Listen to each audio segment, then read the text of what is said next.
A very good evening to all the participants. I welcome all the participants to this webinar on a thought-provoking subject by none other than Sri Jaikumar S. Patil, a very well-known designated senior advocate at High Court of Karnataka.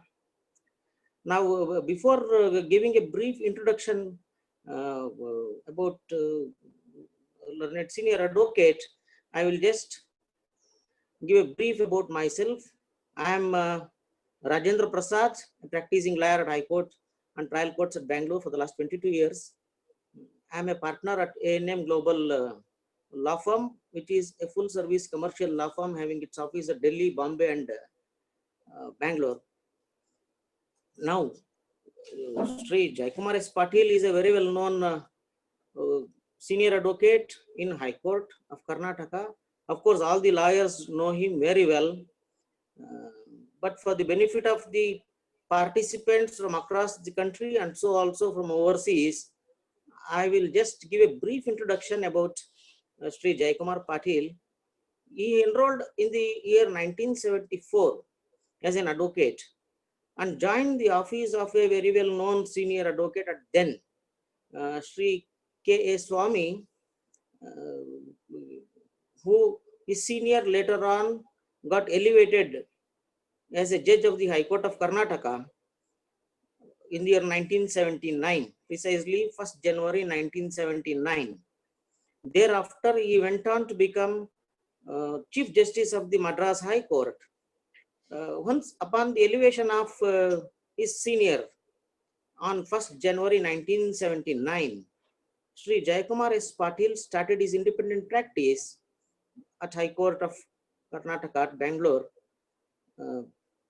Now, in his 45 years of illustrious career, he has handled all varieties of matters, constitutional matters, election matters, and he is himself an expert on constitutional law. And he is invariably in all the election matters, either this side or that side. For example, either for the petitioner or for the respondent is engaged. He is himself an authority on the law of cooperative societies. Now, during his career in the year 1995, he also stood for elections to Bar Council. He got elected in the year 1995, and he has been a member of the Bar Council continuously for a period of 22 years since 1995. He has been the chairman of Bar Council, Karnataka State Bar Council in the year 2001 and in the year 2002 twice. He has served the community of advocates in his capacity as member Karnataka State Bar Council. So also outside, he is very enigmatic and very friendly senior advocate with whom all the young members of the bar would love to work with. So, giving a brief further, in his vast career, apart from handling all varieties of matters, there is no subject which he has not touched so far in his illustrious career. He has also handled criminal matters, for example, quashing petitions under section 482 or bail matters, for example. Of course, to just tell for the audience, he has been a lawyer who argued the bail petition in the High Court successfully for Sri B.S. Yediyurappa, Honorable Chief Minister of Karnataka, and secured bail for him. Of course, apart from that, any high-profile matter in High Court is invariably a choice to be engaged. And apart from that, he is also handled various corporate matters, both on the civil side, company petitions, and also on the criminal side. Now, we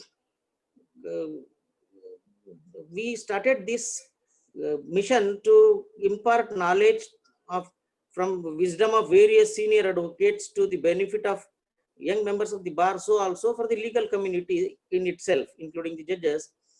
we have conducted webinars on with various senior advocates, and when we requested Sri Jayakumar S. Patil to kindly provide us his time and enthrall the audience or for the benefit of the bar, he was gracious enough to accept our invitation, and he consented to give a lecture or debate in a webinar. We are very grateful to him. Now he gave us a topic which was very, very interesting and a thought-provoking topic. It is the topic on Land Acquisition Act. Of course, new Act 2013 has come in. So the old Act also matters are pending. New Act is applicable. The High Court is seized of the matter. Supreme Court is seized of the matter. In various petitions are pending. Thousands of petitions are pending in various high courts across the country and Supreme Court also. In the meantime, the Supreme Court has pronounced a judgment in Shivkumar versus Union of India. Now, senior has chosen this thought-provoking subject regarding the purchaser's rights subsequent to preliminary notification. It gives me pleasure to invite Sri Jayakumar S. Patil, learned senior advocate, to enlighten all of us, all the participants, so also the panelists, to enlighten all of us. I invite Sri Jayakumar S. Patil, sir, over to you. I would love you to enlighten us on the subject. Hello, friends. Mr. Prasad has been very extravagant in introducing me. It's fine. Anyway, he happens to be a friend of mine. Therefore, he has taken liberty to do something more than what was necessary on the occasion. The subject on which today I am speaking is about the rights of purchaser of a property, that is land, after the publication of Section 4(1) notification, which is known as preliminary notification under the old Act, Land Acquisition Act of 1894. We will call it as Old Act or 1894 Act. This subject, the choice of this subject has a small background. After the 2013 Rehabilitation, Fair Compensation, etc. Act, 2013 Act, new Act came into force. First of the case that was decided with regard to lapse of acquisitions initiated under the old Act was under the Pune municipality case. In that 3-judge bench matter, Justice Kurian Joseph was one of the member of that bench.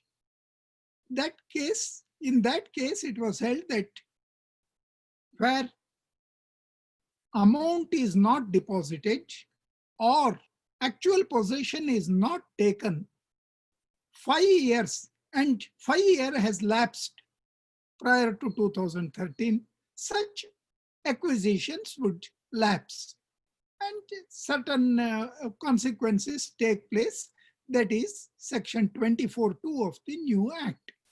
Pune municipality case was decided. It was held these benefits are available where amount is not deposited or where actual possession is not taken. Thereafter, in another matter, a 2-judge bench headed by Justice Kurian Joseph, it was held that the purchaser of a land during the pendency of the acquisition proceedings, that is, including those who have purchased the property after Section 4 notification, that is preliminary notification, they are entitled to seek a relief of lapse of the acquisition by invoking provisions of section 24(2) of the Act, new Act. This judgment in Manav Dharma Trust case, a Delhi case, was pronounced. It is also a reported case. Then, in the meanwhile, a slightly in one of the matter, a bench headed by Justice Arun Mishra, 3-judge bench, delivered a judgment which took almost a diametrically opposite view to that of Pune municipality case with regard to interpretation of section 24(2) of the new Act regarding lapse. And in that judgment, 2 of them also held that the order or the dictum of Pune municipality case is per incurium. At the same time, or in a week or so, there were several cases where section 24(2) was involved, had come up before another 3-judge bench, of which Justice Kurian Joseph was a party. Before that bench, several advocates contended when both the judgments were cited, this Indore Development Authority as well as Pune municipality case were cited. Several of them contended this judgment in Indore Development Authority holding the view taken in Pune municipality case is per incurium is not a proper consideration of the matter, because co-equivalent bench could not have taken such a view. They should have referred it to larger bench, etc. At that time, that bench passed an order that now that several cases under section 24(2) are pending before the High Court and the Supreme Court. Therefore, there was an order passed directing that all the cases pertaining to interpretation of section 24(2) shall be deferred. All those pending before the High Courts and Supreme Court shall be deferred. And later that matter was referred to larger bench, that is 5-judge bench. Then that reference was pending. At that stage, one matter came up before a bench of 3 judges headed by Justice Arun Mishra, where matter was considered. It is called as Shivkumar versus Union of India.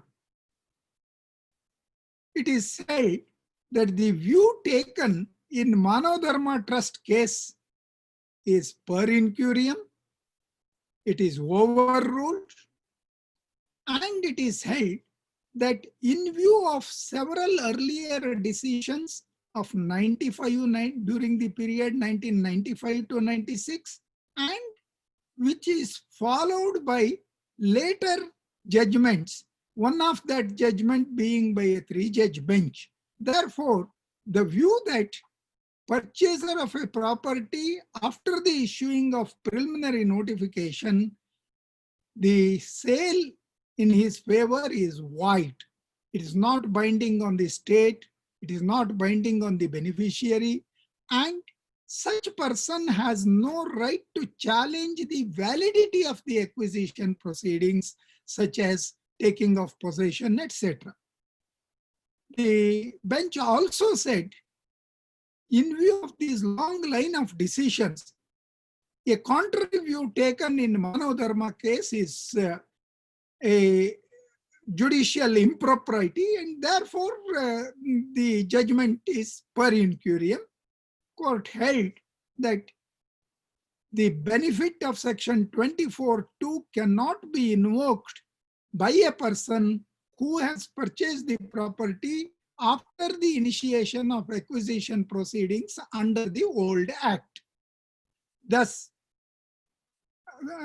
thereafter several other reasons are also given.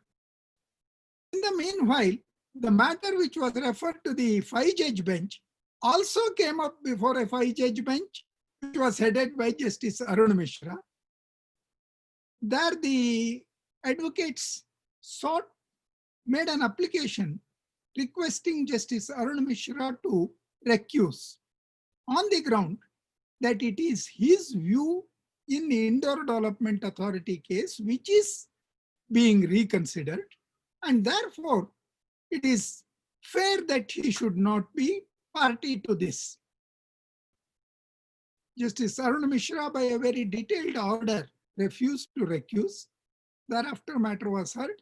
Of course, on 6th March 2020, judgment was delivered, where he has overruled the view taken in Pune Municipal Corporation case and has given several other reasons with regard to interpretation of section 24(2) of the new act. But that is a different subject matter which may require several webinars and this thing with regard to section 24(2). But it is this participation of Justice Arun Mishra which became a matter of debate in the bar room. This way, that way, he should have participated, he could not have participated, several things. It is that which brought this judgment in Manav Dharma Trust and Shiv Kumar case also to forefront, and a little research was required to be made. Then, as I was appearing in some of such cases, I thought matter requires to be looked into with a little more detail than what was done earlier.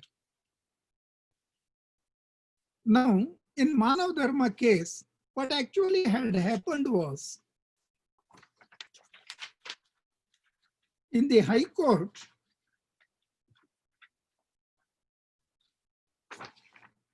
this Manav Dharma Trust facts as could be gathered from the judgment of the High Court and the Supreme Court.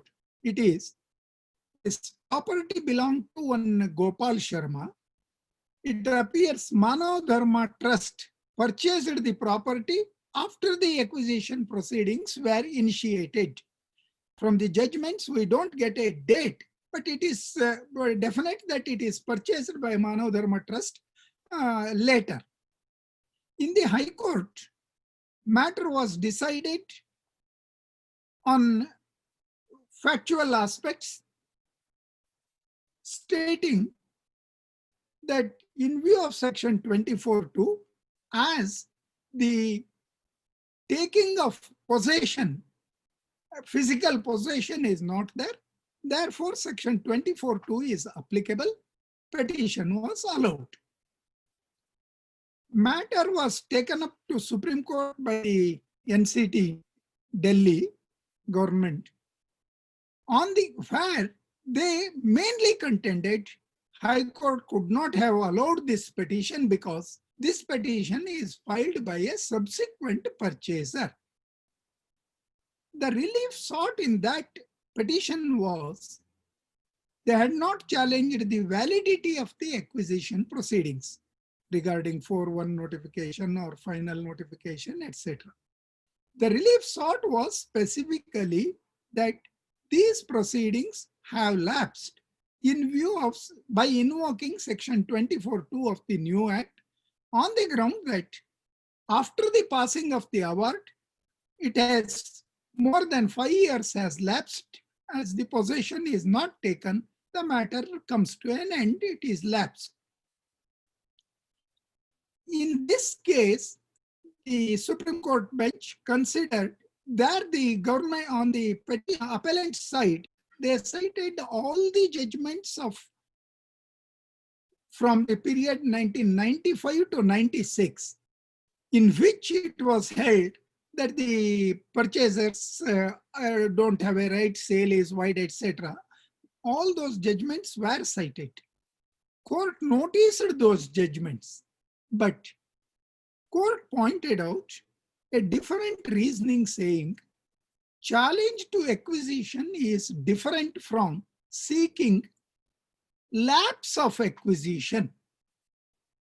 under a statutory provision or any other way seeking lapse, because lapse, if it happens on, if it satisfies the conditions under section 24(2), if it happens, the resultant position is so-called impediments or restraint, etc., on sale of the property after the 4(1) notification comes to an end. Therefore, the rights, the sale in favor of the purchaser, which is held to be void and not binding on the government, though they are entitled for compensation, would get revived. The person who is interested in compensation is a person who can seek lapse, declaration that it is lapsed. On this view of the matter, on this explanation, the court said, yes, the purchasers of the property after 4(1) notification or after the initiation of acquisition are entitled to seek for the relief of lapse.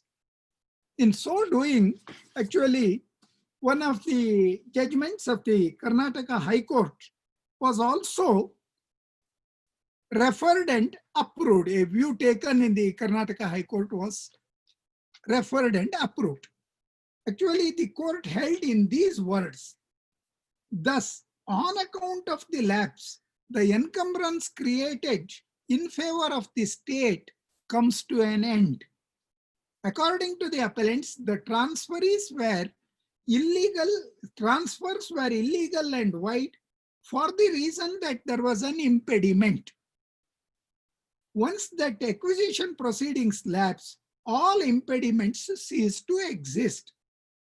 Once they cease to exist, necessarily the purchaser of the property gets the right to protect his property, was the reasoning given.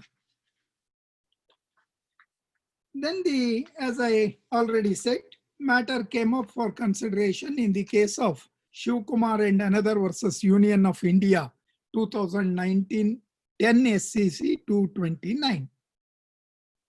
This is a case wherein a preliminary notification was issued in October 99, facts as stated.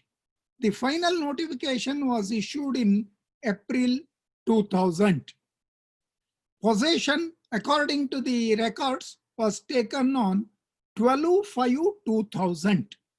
Shivkumar and others purchased the property on 5/7/2001. It is also recorded that these purchasers participated in the award proceedings under section 9, 10, and 11. And the purchase was on 5/7/2001 from a power of attorney holder of the original owner, that is after the final declaration. They also said, in this property, an unauthorized colony has come up. The residents of the colony occupying the public property, etc., have applied for regularization. Ultimately, Government of Delhi has issued provisional regularization order. All these were stated in the petition. Then the High Court took the view, relief that you are seeking is contradictory in terms. You yourself say that unauthorized colony has come up and that colony is regularized by the government. At the same time, you are contending that actual possession is not taken and I'm in possession of the property. This contradictory pleading will not help. And on that ground, the petition was dismissed. The question of purchaser's right to seek relief, etc., was not decided by the High Court. When the matter came up before the Supreme Court, specifically a finding was recorded in para 17 of that order, holding that The petitioners purchased the property on 5/7/2001. They have participated in the award proceedings. Purchasers have participated in award proceedings and they have been paid the award amount also. It is also recorded that actual possession was taken on 12/5/2000. So factual findings are compensation is paid, actual possession is taken on 12/5/2000, and on that ground, on that finding, it also says even if after the taking of actual possession, if these persons have re-entered, that will not get them any right to invoke section 24(2). This is the finding. Once this finding is recorded in para 17, the appeal should have been dismissed without going further into the question whether Manav Dharma Trust case is properly decided or not. All those things were uncalled for, were not necessary to be decided in that case.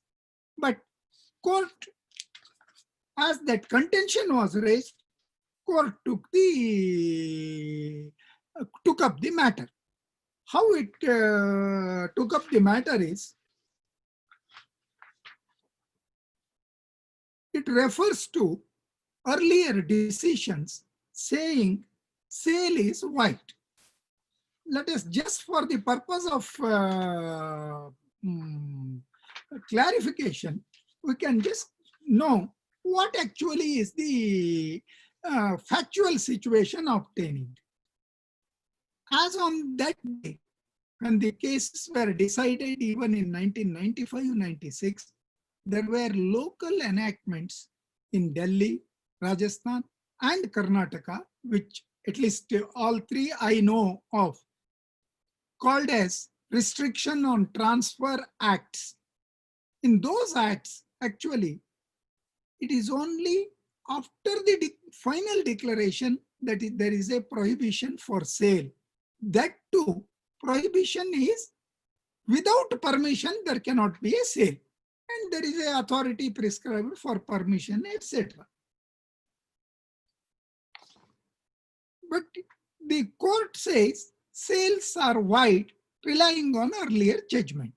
For a moment, we shall see what is white. The contracts will come under three categories: valid, void, voidable. Valid is we are not concerned. Voidable is something which a party has an option to get it to avoid that contract. But void is something which is from the inception, it has no legal standing at all. It will not be recognized under the law. It is for all practical purposes non-existent. But for this, there is a further condition. Even if some contract is white, you cannot just sit in your home and say that this document is white. No. Supreme Court has taken the view, given the citations also. In 1991, it's reported in AR saying white is not something which is written on the forehead of the document. You have to get it declared as white on whatever grounds are available to you. Without that, document remains. The efficacy of the document remains. But somehow in these judgments, it went on saying sale are white. Sale can be white if that very act provides. There are certain enactments where the lands which were granted to people of scheduled caste and scheduled tribe, which if sold in contravention of the condition, that enactment itself provides that it should be white. So enactment itself may provide it is white, or it can be brought to section 23 of the Contract Act to declare it as void. That is, when it is done in contravention of the law, opposed to public morality, opposed to public policy. But that is something which will have to be done in a case where, in a case filed invoking section 31 of the Specific Relief Act by a competent court, there will have to be a declaration. But here, the courts have not done any one of those things. It has straightway, what it has done is, it has said it is void. How it started is, all the decisions of 1995-96 are by a bench headed by Justice K. Ramaswamy. All those decisions. Prior to that, prior to 95, you won't find a decision on this point, at least taking this view. Under the old Act, Land Acquisition Act, person interested is defined. It's an inclusive definition which says all persons claiming an interest in compensation in respect of the land to be paid in respect of the land acquired is a person interested. Therefore, a purchaser of the property is an interested person. With regard to these interested persons, you may also notice that if a person purchases the property for which a litigation is pending, during the pendency, he purchases the property. Therefore, to protect the rights of the parties, Section 52 of the TP Act provides that a lis pendente purchase is subject to the final result of the litigation, whether this purchaser is made a party or not. Of course, he can get in, he steps into the shoes of the earlier owner, he can get himself impleaded in the case, he can prosecute that case. But even if he is not made a party, sale remains, but it is subject to the result of the final litigation. Similar thing is for acquisition. If after the initiation of acquisition, if the matter is taken up, naturally, what should be the result? Result is the acquisition, if it is validly completed, it is binding on the purchaser or the original owner, whatever it is. This should have been the view. But first case that came up, there were two types of cases that came up before the bench in 1995 and 96. One type of cases where there the state had issued certain notifications granting some additional benefits, that is, in respect of the persons whose land is acquired, alternate sites were to be granted, or some other alternate land was to be granted. In one case, a portion of the land acquired was to be given back, of course, on payment of certain development charges, etc. That was cases where benefit under the land policy was claimed. In those cases, on the terms of that land policy, the conditions of that land policy, Supreme Court has held that under the wordings or the terms of that land policy, it is only the owner, as on the date of section 4.2, he is for one notification, is alone entitled to that benefit, alternate site, etc. And these purchasers are, exact word used is, these purchasers are elbowed out. So if it is decided on the terms of the land policy that you are not entitled to a benefit, very well. But in those cases, unnecessarily court decided a further this thing, declaring the sale as void. That is one type of case. Another type of case was, of course, there the purchasers had challenged the acquisition, validity of acquisition proceedings, and some other reliefs were also sought. First of the case came up on 17/1/1995. 17/1/1995 case is the case wherein alternate site was to be given. That is Shivkumar Bhargava case that was decided on 17th January 95. In that case, on terms of the land policy statement, court said subsequent purchaser is not entitled to the benefit. It is only the owner as on the date of 4/1 is entitled to benefit, indicating that something is wrong with this sale. But in that decision, on that day, this void or anything was not pronounced. That was first case on 17th January.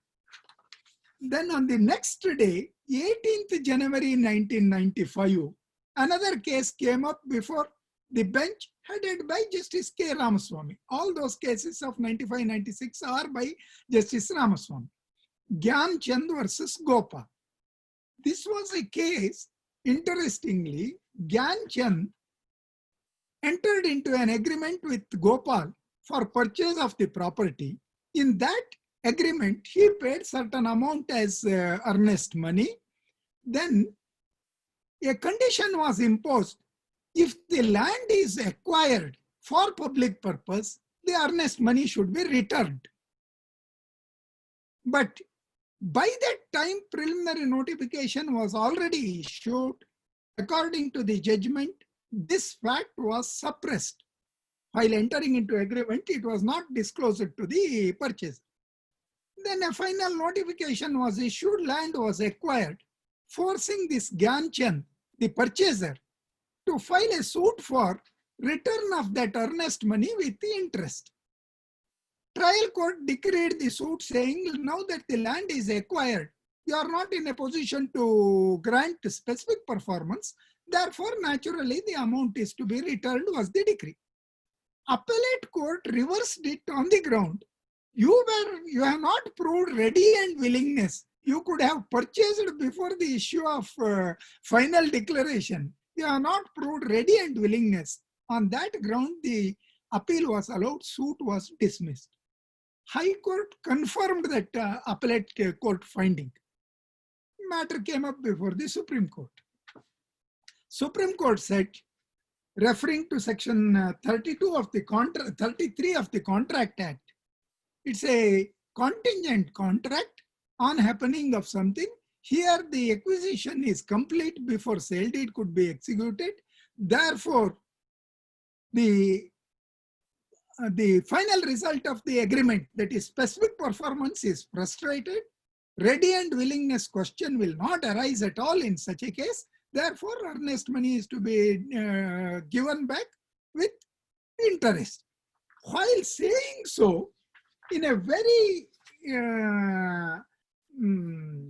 cursory manner, it is said, on publication of notification under section 4(1) of the Act, though it is not conclusive till declaration is made under section 6 was published, the owner of the land is interdicted to deal with the property. First time a word was used that owner of the property is interdicted on issuing of section 4(1). Then it further says, therefore, though notification under 4(1) is not conclusive, owner of the land is prevented from encumbering the land, and such encumbrance does not bind the government. If ultimately declaration under section 6 is issued, published, acquisition is proceeded with, it would be conclusive evidence of public purpose, and the government is entitled to have the land free from all encumbrance. Any sale transaction or encumbrance created by the owner after the publication of the notification would therefore be void and does not bind the state. Straightway, this statement is made. Now, what is interdict? Interdict is something As per the dictionary meaning, a restraint, it is words used are interdict is to forbid, to prohibit, an official order forbidding someone to do something, authoritative command, an injunction. It is in this way dictionary meaning of interdict is given. To get an interdict, to gather an interdict, it is to be traced to a provision.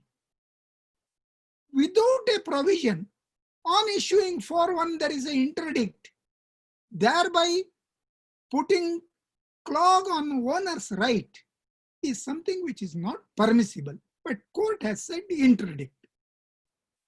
Then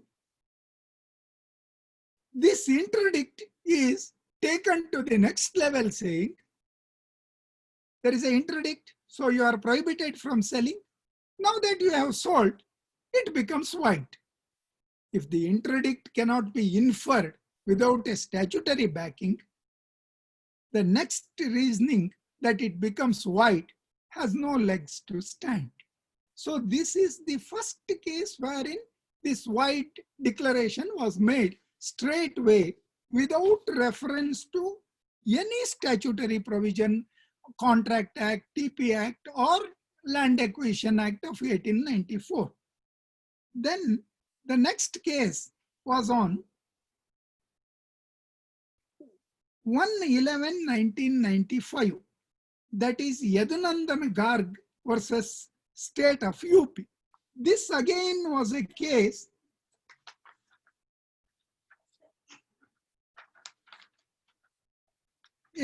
wherein adverse possession was claimed. State had acquired the property, possession was taken, but land remained open land for some time. Thereafter, these persons again occupied the land. State and the beneficiary were forced to file a suit for possession.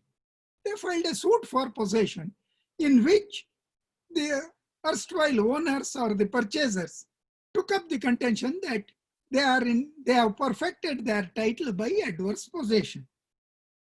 In a one-page judgment, straightway court says, once the possession is taken under section 16 of the old act, Land Acquisition Act, the land vests in the state free from all encumbrances, and therefore any encumbrance created by the erstwhile owner is void, will not bind the state. Straightway that sentence is written, and no reasoning or anything is given, but straightway a law is laid down or a pronouncement is made. That was immediately thereafter on 15/11/1995, another case comes up, that is Snehaprabha versus State of UP. In this case, a slightly different type of reasoning is given, saying instead of using interdict, Supreme Court has used the word impediment. Here, the reasoning is, on issuing of preliminary notification, everybody is put on notice the land is likely to be acquired. The wordings in section 4 are land is likely to be acquired for a public purpose. But here court says land is needed. Actually 4(1) wording is not needed, likely to be needed. Then it says acquired land. At the stage of section 4(1) notification, it is not acquired land. It is proposed to be acquired land. But court uses that word in this manner, saying the object of publication of the notification under section 4(1) is a notice to everyone that the land is needed for public purpose, and the acquisition proceedings point out an impediment to anyone to encumber the land acquired thereunder. Proceedings point out an impediment to anyone to encumber the land acquired thereunder. This impediment, according to court, is because there is a notice issued or a notification published under section 4(1) proposing to start the acquisition proceedings. Impediment, if we consider it as we understand the language as well as dictionary meaning, impediment is far lesser in intensity and effect when compared to interdict. Impediment, the dictionary meaning of the impediment in Black's Law Dictionary, hindrance, obstruction. In Chambers' 21st Century Dictionary, it is something that delays or prevents the start or the progress of something to be done. So impediment is an obstruction. Here, court says on publication of section 4(1) there is an impediment. I will come to that with regard to whether it can be traced to any statutory provision, much less section 4(1) of the Land Acquisition Act after completing the other two cases. But court has not traced this in the earlier case interdict, here impediment, to any statutory provision. Then the next case that came up was Ajay Krishna Singhal, that was on 6/8/1996. It was decided on 6/8/1996. This was a batch of cases where land acquisition proceedings were challenged. In one case, this question of purchaser was raised, but on merits, the batch of cases were dismissed upholding the acquisition. Therefore, court said, though this contention is raised and the issue is a settled legal position, but we are not going into it because we are dismissing the petition on merits. The other matters we are dismissing on merits. Therefore, we will not go into it. But here, first time the word used as, we need not deal at length with this issue as is the settled legal position, because earlier they had rendered 4 judgments in 4 cases. Now when it came to 6/8/96, it became settled legal position. Thereafter, the next case that came up for consideration was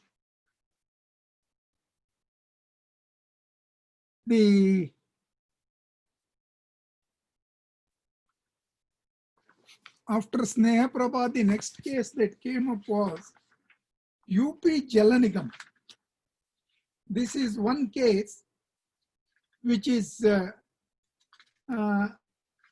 several times, which is repeated or rather quoted in all the cases. UP Jal Nigam versus Kalra Properties. Kalra Properties was the petitioner. This was a acquisition of land by invoking urgency clause, section 17 of the Act. In that urgency clause, in continuation of urgency clause, by exercise of power under section 17(2) of the Act, undisputedly the possession was taken, pump house was constructed. The matter is over at that stage. Matter is over at that stage.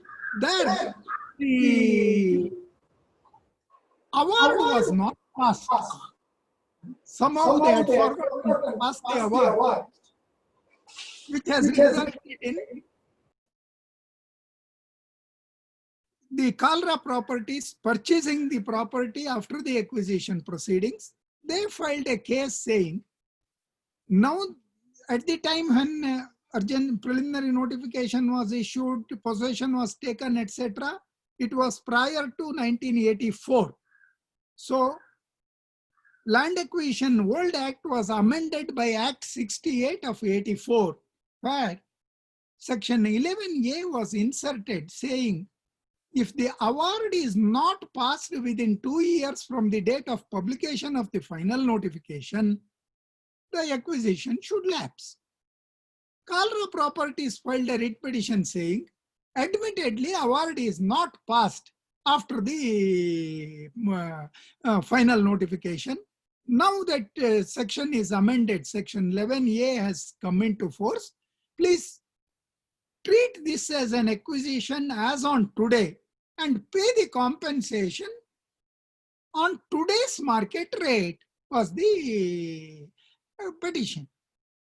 Court, relying upon earlier decision and this thing, it said, once urgency clause is invoked and possession is taken under Section 17.2 of the, in exercise of power under 17.2 of the old Act, there is no question of divesting the property unless government itself surrenders the possession and issues a notification under Section 48 revoking the land acquisition. And for such a acquisition of old acquisition, there cannot be this amended section will not apply. On all these grounds, the petition was to be allowed.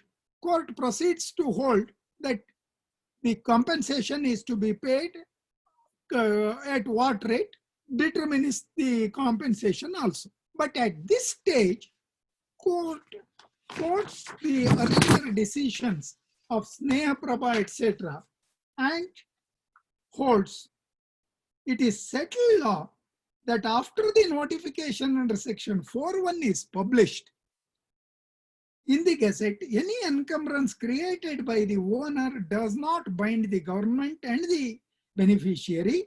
In this case, notification was published on 24/3/73. Possession was taken on 5/7/73. Pump house is constructed. Then it says that apart, Kalra Properties had purchased the land after 4.1 was published. Its sale is void against the state. It acquired no right, title, or interest in the land.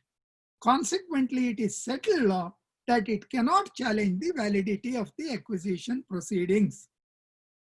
So, it came to last of the case, UP Jal Nigam. It came to the situation that it became a settled law.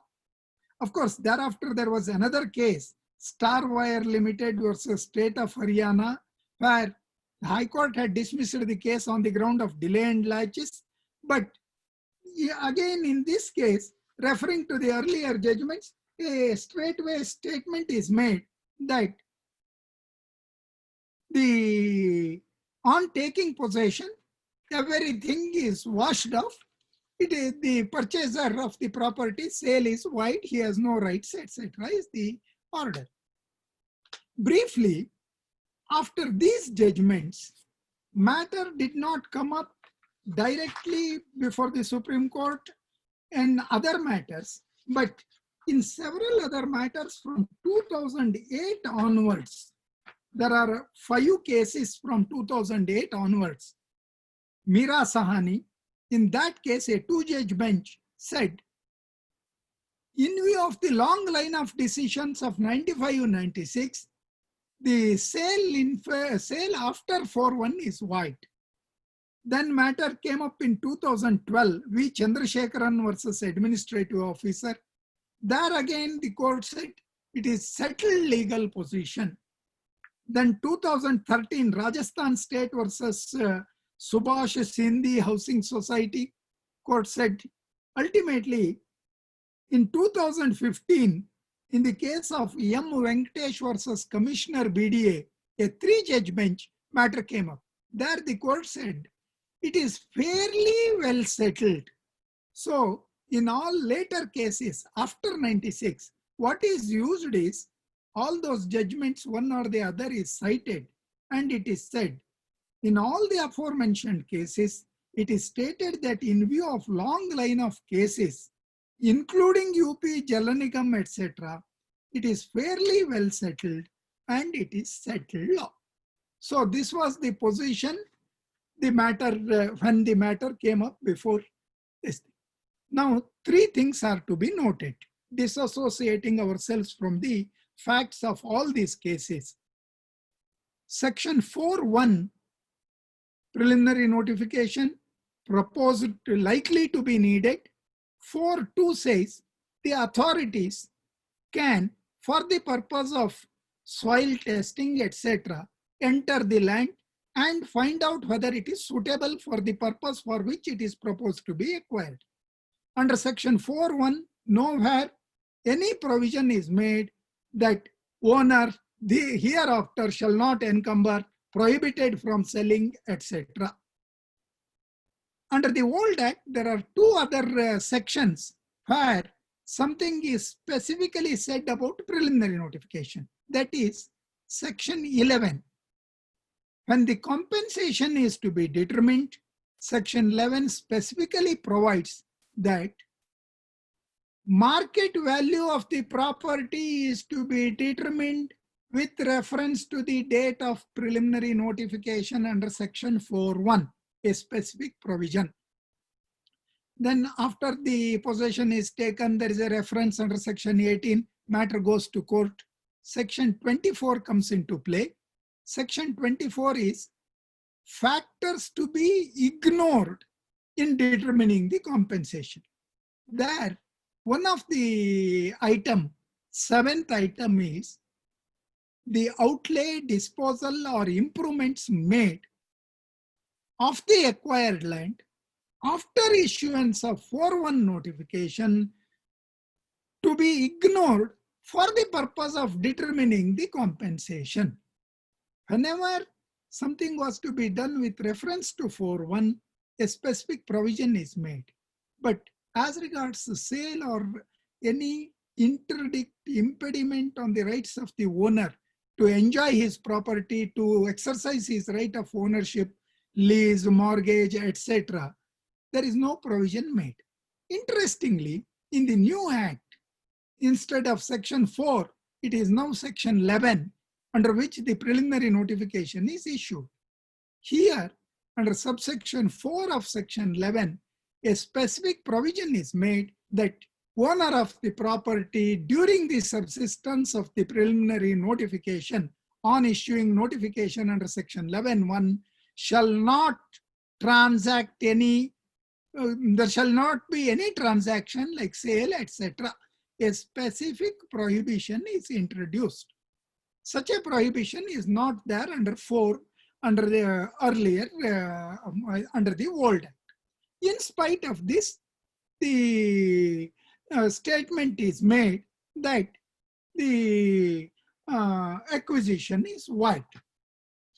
I mean, the sale is white. Now, something which can become white, I would put it in this way.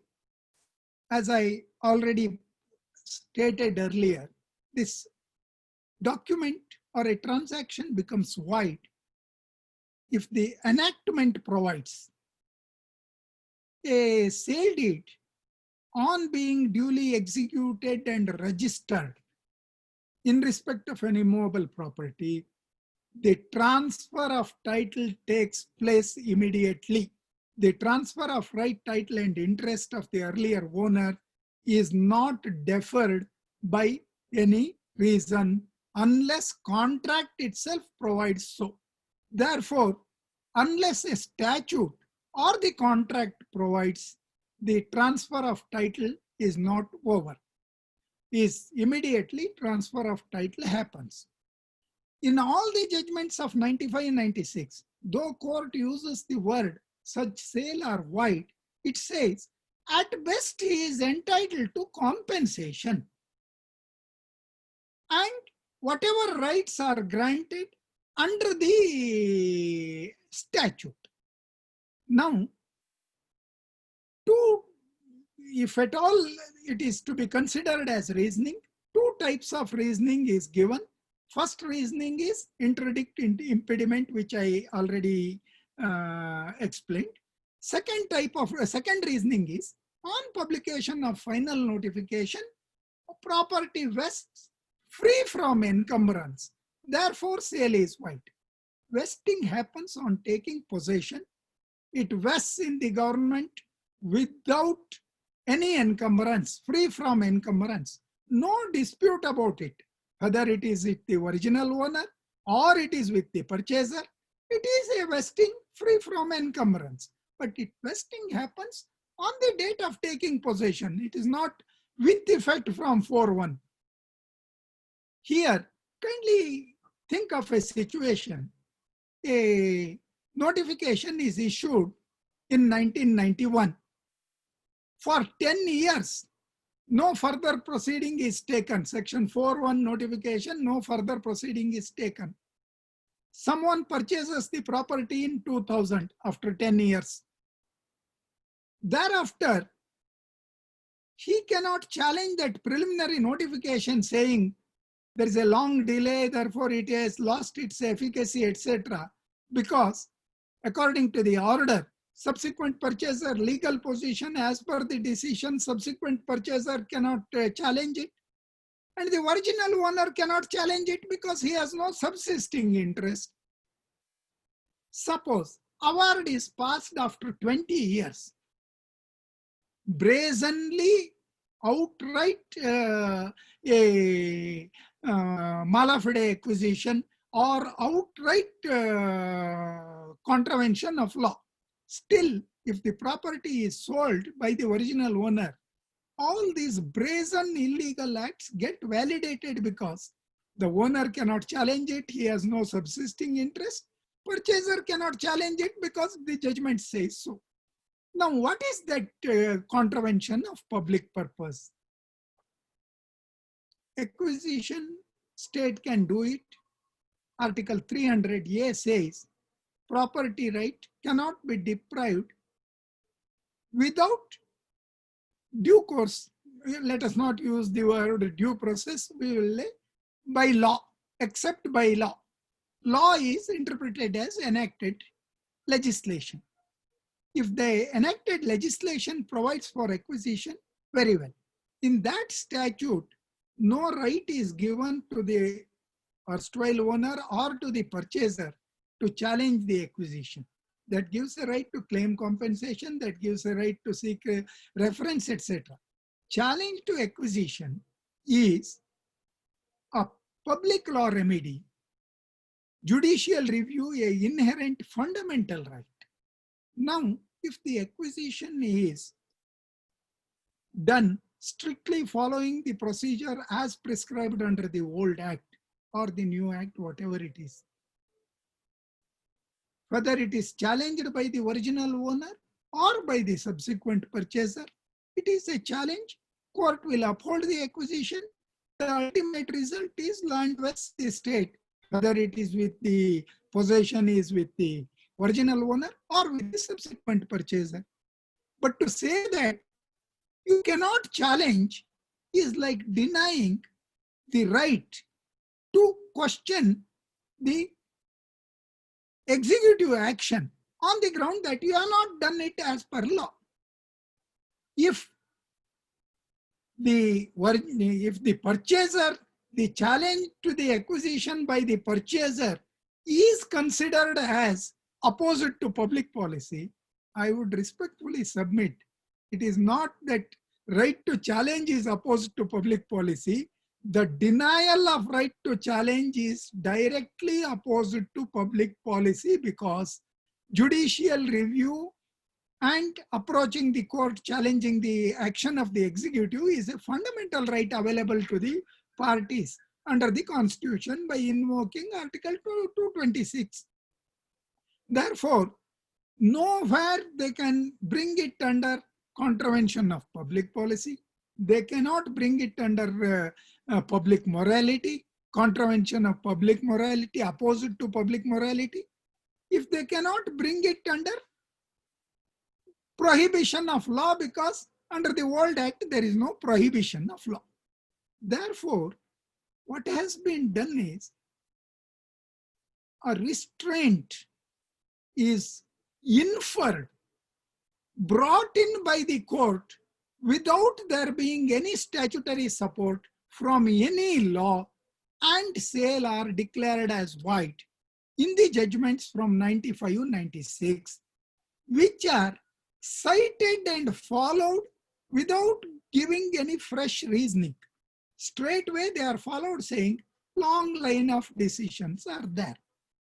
Now what has happened is, in Shivkumar case, all these cases of 95-96 and later cases where it is followed are cited, and authoritatively a 3-judge bench lays down saying the sale after the publication of section 4(1) notification is void.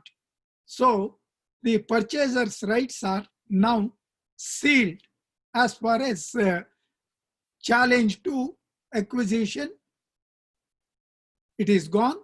They have gone to a step further by overruling Manava Dharma Trust case, saying right to seek declaration that acquisition has lapsed is also not available to the purchaser. If the court's rulings are to be taken in strict sense, that sale is void, yes, sale is void, therefore it is not available at all. It is not legally existing, and the property reverts back to the original owner. But that court says, no, there it will not be there. You are entitled to compensation. So even if it is a brazenly outright mala fide acquisition on the face of it, if the property is sold, original owner cannot challenge it. The other person, the purchaser, as per the decision, is not eligible to challenge. Such a situation created without the backing of a statutory provision, I would respectfully submit, is a wrong view. A property right, a constitutional right, should not be in this manner without a statutory provision.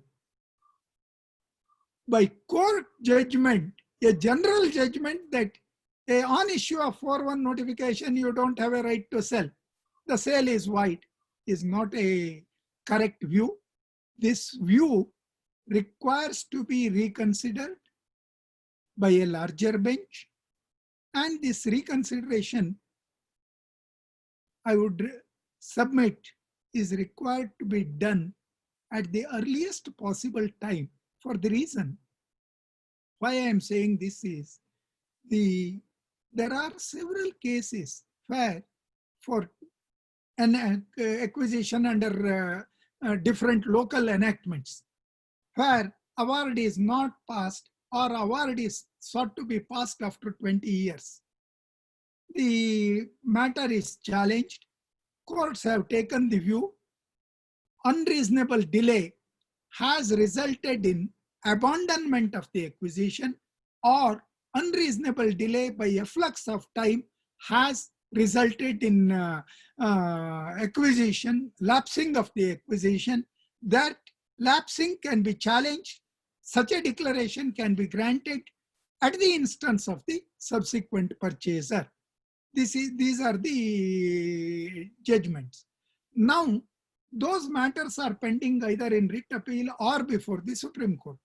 Now, because of this case of Shivkumar versus Union of India, in all those cases, it will be said subsequent purchaser cannot challenge. Therefore, this is a very peculiar situation that has resulted because of this judgment, going to the extent of saying even the declaration that proceedings have lapsed cannot be sought by the subsequent purchaser is a very difficult situation. and this view is very difficult to be sustained. Therefore, it requires to be reconsidered, and such reconsideration should be done at the earliest possible time. In so doing, matters that are required to be considered at the time of reconsideration is the effect of local enactments. As I said, in Karnataka, there is a Karnataka Restriction on Transfer Act 1992. There it says, on issuing of the final declaration, the party should not sell or party should not purchase the land for which final declaration is issued unless a specific permission is granted. So there is a prohibition which comes into play only after final declaration, that too subject to taking permission. This is an enactment pertaining to land acquisition, dealing with the alienation of the property under acquisition. It's a subject matter in the concurrent list. Admittedly, under the 1894 Act, alienation after initiation of the proceedings is not dealt with. Therefore, court could not have gone into this aspect without reference to the local enactments. Effect of local enactments will have to be considered, first thing. Second is effect of constitutional right under Article 300A, fundamental right under Article 32. The effect of this declaration that sale is void is something which has not been gone into. Therefore, that also would come into picture to be considered at the time of reconsideration of this judgment. Third aspect that will come into play for reconsideration is whether by inference, restraint, etc. can be presumed when under the new act, specific provision is made with regard to prohibition of sale. Of course, several other things would arise on facts. All those things will have to be looked into. I think I've taken long enough time. I hope I have not bored you. So over to Prasad. Sir, thank you very much. It was such a pleasure to hear your views on the Land Acquisition Act, Old Act 1894, so also the new Act of 2013.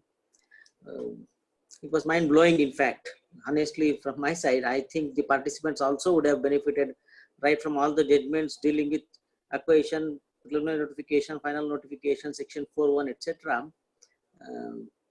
Now, I will make an announcement for the benefit of participants. These citations that are quoted by senior is put in the chat box. So all of you can benefit from the citation. He has only named the citations which are in detail mentioned there in the chat box, which will also make all the endeavor to put it at the end of the YouTube, when at the end of the video, which will be uploaded on the YouTube for the benefit of all the viewers. Now I will, sir, I will take few questions which has been asked by the participants, interested questions, and for that matter, I myself shall begin with a question. Now, you said the notification under section 4, subsection 1 of the Old Act of 1894, preliminary notification is issued, and the sale subsequent to the preliminary notification on the rights of purchasers. Now, referring to section 23 of the Contract Act, you said the sale can be void only if it is in contravention of the public morality or public policy. Now, a question that arises in my mind, with utmost respect to you, sir, is the notification itself, section 4.1 notification itself is done. The land is notified for the public purpose. Hence, it falls within the category of a public policy. Does it not ipso facto make the sale deed subsequent to the preliminary notification void. Sale deed is something for which TP Act provides how a sale deed is to be executed, how it is to be done. Once then the Registration Act provides that if the value is more than ₹100 in respect of an immovable property, it should be by registered sale. If all these things are followed, the transfer of title happens unless some law says no, stop it. There is no such law. Now, public policy provides public morality. Public morality under the Contract Act Section 23, you will find something like slavery, a contract for slavery, etc. It is taken as against the public morality. Then, as regards the public policy, again this word has come for discussion before the Supreme Court in view of Section 34 of the Arbitration Act, where the award can be set aside if it is opposed to public policy. In that, courts have pointed out, it is the fundamental principles of governance which alone form the public policy. Normally, it should be a policy reflected in one or the other enacted law.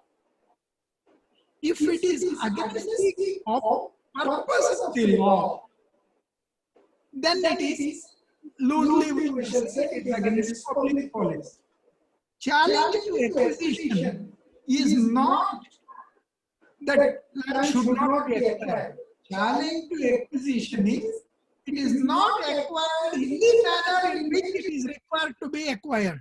They have not followed the procedure under Section 4, 6, etc. of the time provided under those enactments, or the procedure that is not followed. The challenge is not that acquisition is not to be stopped. If the government has followed the procedure, petition will be dismissed. Whether the land is with the original owner or with the subsequent purchaser, it will not matter. It was with the state. Therefore, on the ground that the subsequent purchaser will challenge it, therefore it should be, it should not be permitted. Sale should be void. It is against public policy is not the view. The preventing of challenge is against public policy.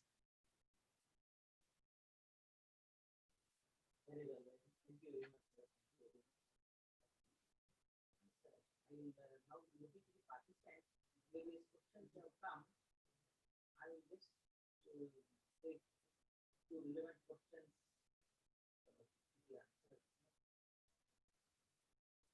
In respect of 2013 Act, whether the new Act 2013, Section 24(1) bracket A is applicable to the acquisition proceedings initiated under the provisions of KADB Act of 1966, wherein award is not passed prior to 31/12/2013. That is a subject matter where two learned single judges in Karnataka High Court have taken the view it is applicable. One learned single judge has taken the view it is not applicable. And all those matters are now in the writ appeal in division, matters are pending before division bench.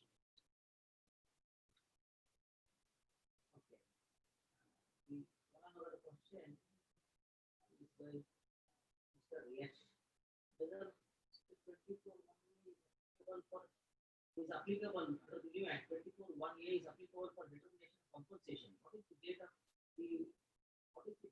market value for determination of compensation? Of course, under the new Act, it is rehabilitation, etc. And the dates given are, of course, it is again preliminary notification under Section 11, but it is, there are, apart from compensation, there are conditions with regard to rehabilitation, etc.